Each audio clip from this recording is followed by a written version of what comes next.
đây có chi một cam môi chùm nuôn nâng khơi như chùm rán khơi hoặc hẹt tư ha tầm môn bông là về còi máu cứ bật như bật ấy ở lình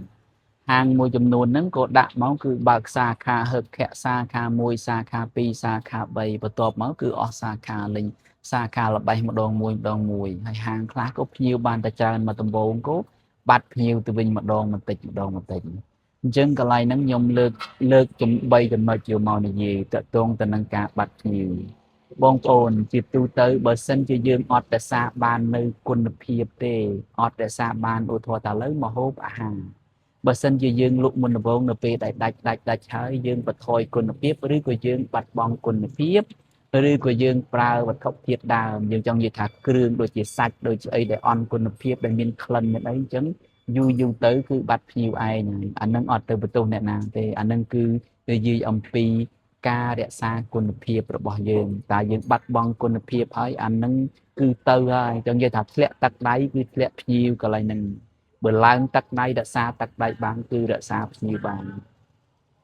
trong nói tì phi nước trong là dư ông pi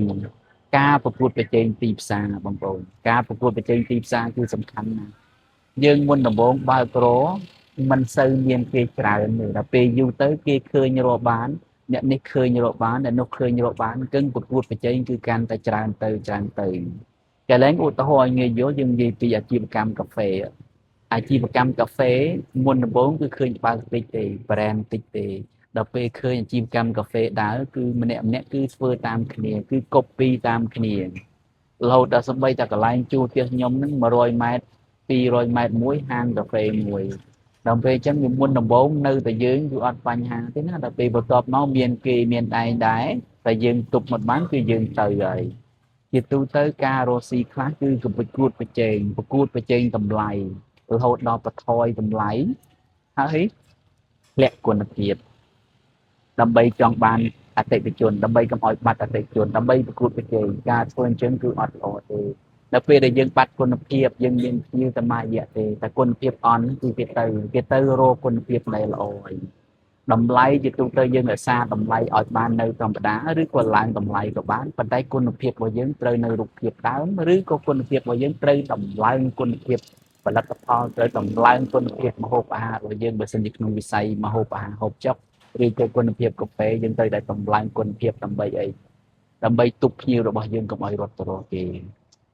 anh nên quyền chân pro cá của cô chơi là khác cứ đặt tầm lay đặt cho đặt lang cứ ngọt tầm ngọt này chân là chi cam môi chân muốn đu men đu đôi xa ấy thì đu đôi xa ca của cô chơi ọt smart tròn cô chơi đầm bay tại chnia đầm bay tại vô nhiều trong cái job AK chnia nó người tôi đầm đi khuôn này anh lia chân kia anh lia chân dương là chi cam của từ tam chnia ọt chân từចំណុចដែលសំខាន់មួយទៀតហ្នឹងគឺការអភិវឌ្ឍខ្លួនអញ្ចឹងអាជីវកម្មណាដែលអត់មានការអភិវឌ្ឍខ្លួនទេអាជីវកម្មហ្នឹងនៅត្រឹងគឺអត់ទៅមុខទេដោយសារពីមួយសម័យទៅសម័យភាពរីកចម្រើនរបស់បច្ចេកវិទ្យាភាពរីកចម្រើនរបស់សេដ្ឋកិច្ចការអភិវឌ្ឍប្រទេសអីវាបច្ចេកវិទ្យាវាកាន់តែទំនើបទៅយើងគិតថាប្រហែលឆ្នាំមុន4 5ឆ្នាំមុន4 10ឆ្នាំមុនការផ្សាយពាណិជ្ជកម្មគឺភាគច្រើនគឺមើលតាមទូរទស្សន៍ទេ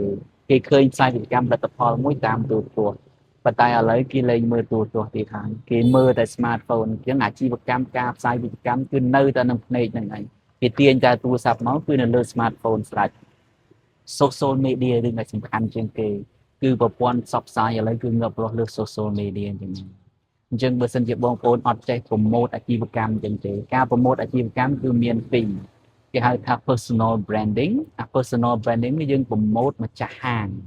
អញ្ចឹងគេឮថាម្ចាស់ហាងមួយឮតែឈ្មោះនេះគេដឹងជឿជាក់ថាផលិតផលរបស់គាត់ជឿជាក់ថាអាជីវកម្មរបស់គាត់គឺគេទៅមុខចិត្តអានឹងគឺ personal branding គេជឿជាក់ទៅលើតកែនឹងតែម្ដងមួយទៀតគេថា business branding ហ្នឹងគឺប្រម៉ូទទៅលើអាជីវកម្មរបស់គេឥឡូវឧទាហរណ៍អាជីវកម្មមួយឈ្មោះថា Brown អញ្ចឹងគេឮតែឈ្មោះ Brown ហ្នឹងគឺគេទុកចិត្តតែម្ដងអាហ្នឹងគេហៅថា business branding អញ្ចឹងបើសិនជាយើងអត់ប្រម៉ូទអាជីវកម្មនឹងបានទេគឺពិបាកនៅក្នុងការទប់ជើងពោះជើងជាប់ណាស់ព្រោះអីព្រោះអាជីវកម្មរងថ្ងៃនេះគេប្រម៉ូទតាម social media គេស្គាល់តាមនឹងគេតាមគ្នាតាមនឹងឮកន្លែងណាល្បីគឺអតិថិជនគេជួយប្រម៉ូទឲ្យបើយើងប្រម៉ូទខ្លួនឯងទៀតគឺកាន់តែល្អទៀតដែរចង់និយាយថាបើរបស់យើងឆ្ងាញ់ហើយយើងប្រម៉ូទឡើង social media ឡើង TikTok ឡើង YouTube ឡើង Facebook ឡើង page ឡើង Instagram អញ្ចឹងពេលដែលគេប្រម៉ូទហើយពេលដែលយើងប្រម៉ូទទេទាំងពីរហ្នឹងវាទៅព្រមគ្នាគឺលក្ខខណ្ឌហ្នឹងវាល្អតតែមែនទេបងប្អូនអញ្ចឹងអាការស្គាល់គ្នាហ្នឹងភាគច្រើនគេមិនចាំបាច់ថាទៅដល់កន្លែងផ្ទាល់ទេគេកាន់តែទូរស័ព្ទគេឃើញល្បីកន្លែងនេះឆ្ងាញ់ល្បីកន្លែងនោះល្អល្បីរបស់លោកនឹងគឺគុណភាពទទួលយកបានអញ្ចឹងទៅអញ្ចឹងមនុស្សយើងរាល់ថ្ងៃគឺតាមតែគ្នាហ្នឹងឯងអត់មានអ្នកណាអីគិតថាស្វែងរកទេគេគាត់ឃើញក្នុងsocial media ឧទាហរណ៍ថាកន្លែងម្ហូបអាហារមួយកន្លែងមាន់អាំងមួយល្បីអញ្ចឹងមានភ្ញៀវច្រើន social media មនុស្សយើងមិនចាំបាច់គេមកប្រម៉ូទបាច់បាក់ទៅនិយាយប្រាប់ភ្ញៀវទេគឺភ្ញៀវជឿឯងតែម្ដងភ្ញៀវរាល់ថ្ងៃកន្លែងហុកចុកហ្នឹងគឺឃើញតែមនុស្សអ៊ូអរឃើញតែមនុស្សចូលច្រើនគឺចូលឯងតែម្ដងបើសិនជាអត់មានមនុស្សទេអត់មានអតិថិជនទេគឺគេអត់ចូលទេដោយសារអីដោយសារគេគិតថាក្នុងចិត្តរបស់គេគឺអត់មានភ្ញៀវវាស្មើនឹងផលិតផលនឹងវាអត់ល្អវាស្មើនឹងរបស់ញ៉ាំនឹងគឺវាអត់មានគុណភាពអត់ឆ្ងាញ់អញ្ចឹងមនុស្សរាល់ថ្ងៃគឺតាមគ្នាខ្លាំងបងប្អូនតាមគ្នាខ្លាំងក៏មែនទេឲ្យតែថាមានភ្ញៀវខ្លាំងនេះគឺភ្ញៀវបុកមកយកតែម្ដងការបុកនឹងបើយើងទុកបានក៏ទុកបើយើងទុកមិនបានថ្ងៃក្រោយក៏អាជីវកម្មនឹងក៏ឈរជើងអត់បានយូរដែរអញ្ចឹងបងប្អូនរឿងនឹងសំខាន់មែនទែនប្រព័ន្ធ social media រាល់ថ្ងៃបើយើងអត់ប្រម៉ូទទេគឺដើរអត់ទាន់សម័យកាលគេទេអញ្ចឹងខ្ញុំសង្ខេបឡើងវិញចំណុចទាំង3ដែលយើងបាននិយាយចំណុចទី1យើងត្រូវតែរក្សាគុណភាពឲ្យបានជិះវៀងគុំបញ្ចុះតម្លៃឲ្យបន្ថយគុណភាពហើយបាត់បង់ទំនុកចិត្តពីអតិថិជនអានឹងគឺអត់បានយូរទេប្រកួតប្រជែងបែបហ្នឹងគឺអាលុំគេអាលុំយើងអាលាយគេអាលាយយើងគ្មានសល់ទេដោយសារអីតែកាលណាខូចគុណភាពអញ្ចឹងខូចទំនុកចិត្តរបស់ភ្ញៀវអស់ភ្ញៀវកាលណាបន្ថយគុណភាពយើងទិញរបស់មកថោកអត់គុណភាពដល់ពេលរបស់អញ្ចឹងយូរទៅគឺអស់អតិថិជនអស់ទំនុកចិត្តតែម្ដងទី2ការប្រកួតប្រជែងមិនមែនគ្រាន់តែបញ្ចុះតម្លៃដើម្បីឲ្យស្លាប់ខ្លួនឯងដើម្បីទៅប្រកួតប្រជែងជាមួយគេទេរក្សាឲ្យបាននៅស្តង់ដាររបស់យើងសេវាកម្មរបស់យើងនៅតែល្អគុណភាពរបស់យើងនៅតែល្អភ្ញៀវគឺអត់បានទៅណាទេបងប្អូនចំណុចពិសេសចុងក្រោយដែលខ្ញុំចង់ថែមគឺប្រព័ន្ធ social media តែយើងរំលងប្រព័ន្ធ social media ហើយគឺអត់ទៅចូលទីផ្សារគេរួចទេរាល់ថ្ងៃនេះគេបើកទូរស័ព្ទមកឃើញកន្លែងនេះឆ្ងាញ់គេចង់ហូបចុកអញ្ចឹងគេវាយទៅទូរស័ព្ទមកគឺឃើញមកបាត់គេដាក់ទីតាំងគេមានអីស្រេចគេរកកន្លែងទៅថាទិញទូរស័ព្ទអញ្ចឹងគេវាយទៅ search មកគឺឃើញទូរស័ព្ទកន្លែងណាគេសួរគេ recommend មកអញ្ចឹងទៅអញ្ចឹងដូចជា page ប្រព័ន្ធ TikTok ដែលមានអតិថិជនមានអ្នក follow ច្រើន